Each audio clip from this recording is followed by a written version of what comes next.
இந்தியாவில் gated communities increase ஆகிறது is a sign of a broken government. எப்படின்னு சொல்கிறேன். நீங்கள் கேட்டட் கம்யூனிட்டிஸ்க்கு எதுக்கு ஷிஃப்ட் ஆவீங்க?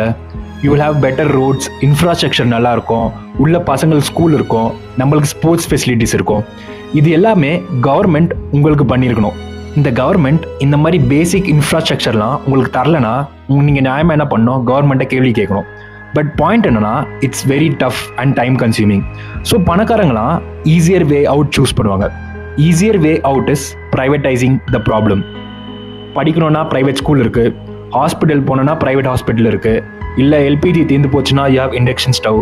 ஃபைனலி கவர்மெண்ட் உங்களுக்கு ஒரு நல்ல அர்பன் இன்ஃப்ராஸ்ட்ரக்சர் தரலனா you privatise the problem by going into gated communities. Develop countries like Denmark and Japan கிட்ட நிறைய கேட்டட் கம்யூனிட்டிஸ் இருக்காது, ஏன்னா கவர்மெண்ட் அவங்க வேலையை கரெக்டாக செய்கிறாங்க. இதுவே developing countries like Mexico, Brazil, Nigeria, Pakistan, India மாதிரி கண்ட்ரீஸில் கேட்டட் சொசைட்டிஸ் நிறைய இருக்கும், ஏன்னா government has failed in it's duty to provide basic urban infrastructure.